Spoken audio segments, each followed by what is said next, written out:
silakan. Ya, selamat siang. Nama saya tidak ada di dalam TOR dan tidak ada di dalam undangan itu. Tadi malam kolega saya, Saraswati, menelpon saya minta untuk memberi semacam poin terhadap soal ini. Dan karena ini forum akademis, maka saya merasa dilindungi oleh Justitia, dilindungi oleh Veritas, dan dilindungi oleh Probitas. Saya tidak dilindungi oleh rektor, tidak dilindungi oleh dekan, tidak dilindungi oleh kasus ini, tapi dilindungi oleh hijau value itu. Nah, supaya agak aman, saya pakai mimbar yang betul disediakan bicara bebas.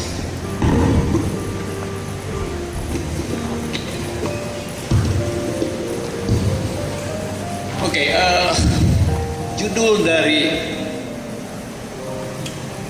forum ini namanya mencari terobosan hukum, dan ini forum akademis. Tetapi fokusnya adalah soal RW mencari keadilan. Sebetulnya yang mencari keadilan bukan RW. Yang mencari keadilan adalah peradaban. Jadi ini bukan soal RW dan SS, tetapi penghinaan terhadap peradaban. Hanya karena ada relasi di mana kekuasaan itu surplus pada laki-laki dan defisit pada perempuan. Dan surplus pada laki-laki itu dari awal sudah dibenamkan di dalam cara berpikir kita tentang legal theory.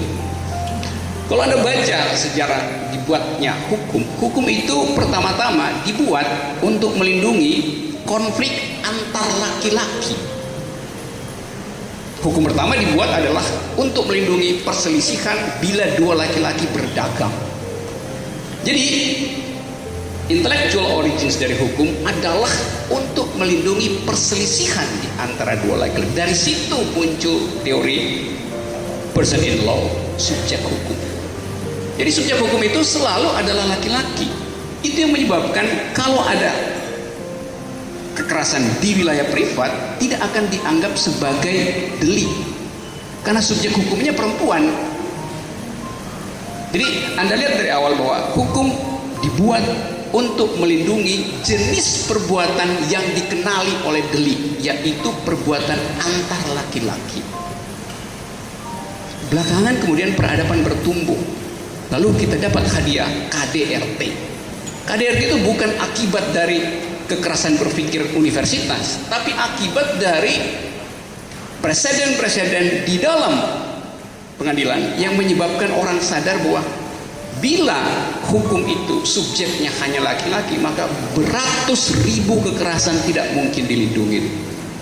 Jadi filosofinya ada di situ pertama-tama.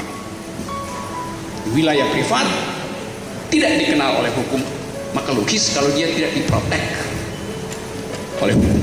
Jadi ini perkara. Saya kasih ilustrasi bagaimana hukum itu bekerja secara patriarkis.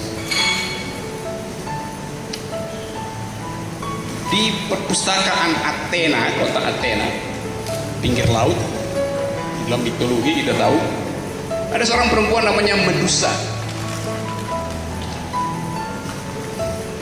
yang sekarang jadi simbol dari branded product. Perempuan dengan rambut yang ditumbuhi ular. Perempuan ini seorang pecinta buku, karena itu satu waktu dia duduk-duduk di samping perpustakaan Athena, di pinggir laut Athena. Indahnya lebih indah dari punya UI, karena natural itu. Dia berenang, istirahat, membaca, pakai bikini, mereknya mungkin Victoria's Secret.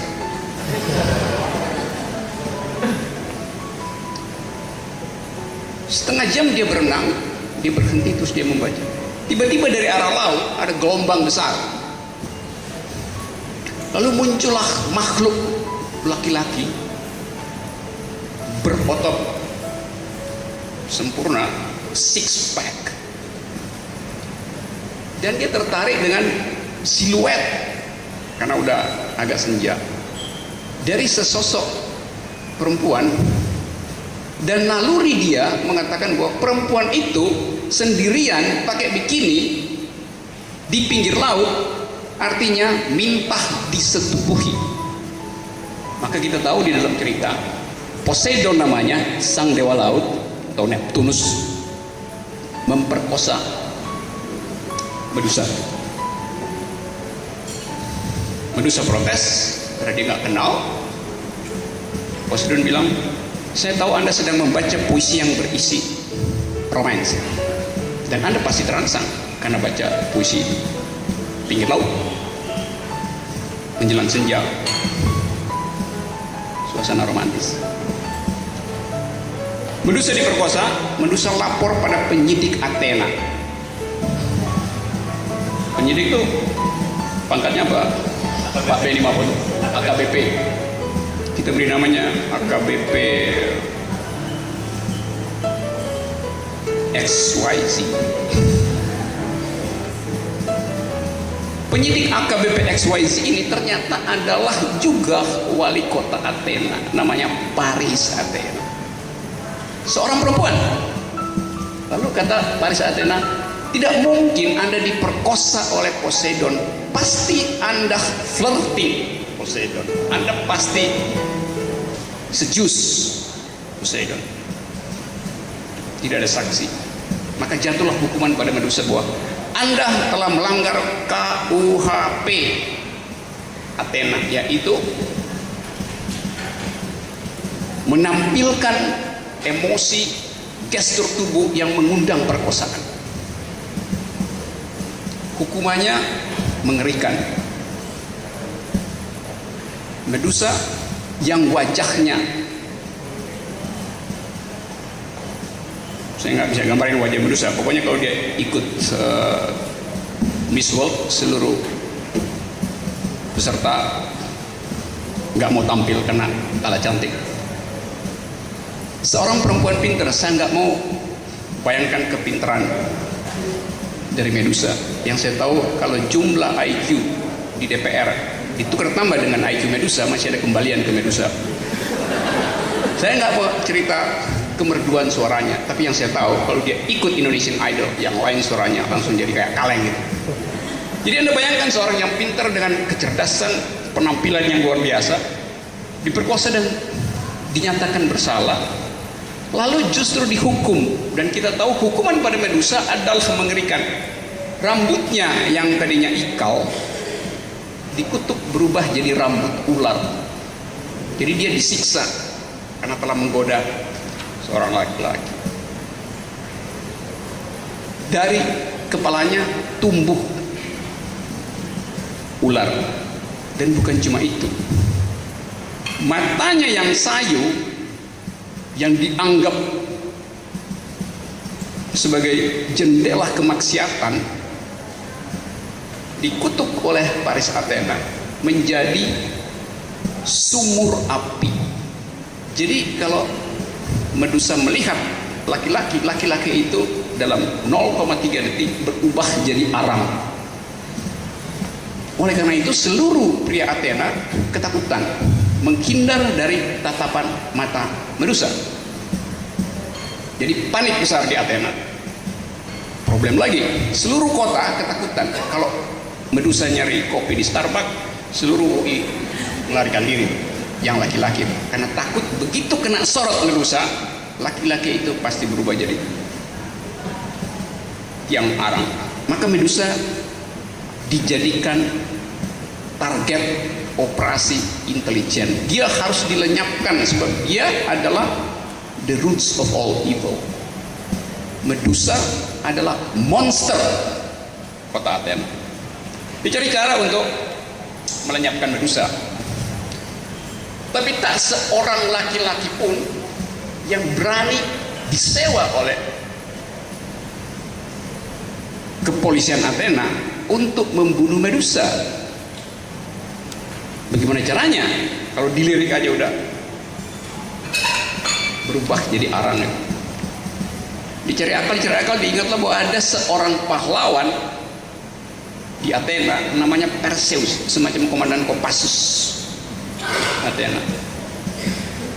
Perseus ditugaskan untuk membunuh Medusa. Perseus berkali-kali hampir kena sorot api Medusa. Suatu waktu Perseus ngintip. Saya mau ngintip dulu bahwa ada 5 menit lagi. 5 menit itu lama betul. Kira sedetik. Dia ngintip kamar Medusa dan dia tahu bahwa sebelum dia tidur, Medusa itu copot matanya supaya bisa tidur pulas. Pada saat itulah Perseus menyusup dan memenggal kepala Medusa. Jadi Anda lihat bahwa kepengecutan pun dipergunakan untuk membenarkan tindakan eksekusi.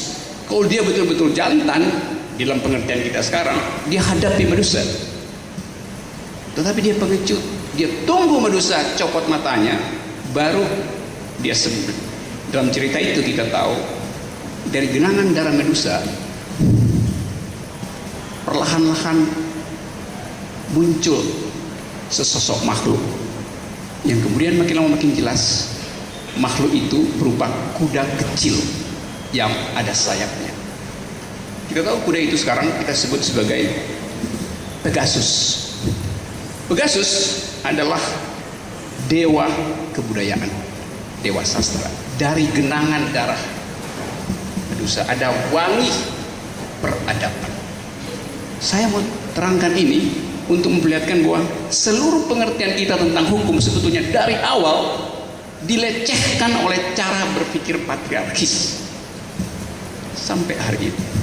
Yang kita sebut tadi berkas yang dibuat oleh polisi, dia diberkas memang melalui dalil-dalil patriarkis. Tentu bukan kesalahan polisi, tapi masalahnya adalah tadi betul Profesor Topo katakan, kita mau cari terobosan hukum. Kalau terobosan hukum itu kita andalkan pada legislator, kita mau bertanya, apakah legislator punya pengetahuan seperti Sulis bahwa subjek hukum itu di dalam kepala legislator adalah laki-laki? Jadi perspektif feminis legal theory harusnya ada pada legislator. Kita tahu bahwa legislasi kita pun ditulis oleh mereka yang buta huruf terhadap pengalaman perempuan. Hal terakhir yang saya katakan bahwa pengetahuan laki-laki berbeda dengan pengetahuan perempuan. Pengetahuan perempuan menyatu dengan pengalaman hidupnya. Pengetahuan laki-laki ada di dalam rasio. Pengetahuan perempuan embodiment di dalam pengalaman sehari-hari. Kita tidak bisa mengatakan bahwa jenis kekerasan pada perempuan sama dengan kekerasan pada laki-laki. Kalau seorang AKBP harus menstruasi, dalam hari pertama dia pasti mati karena dia nggak kuat untuk menahan sakit. Apalagi kalau hamil 9 bulan.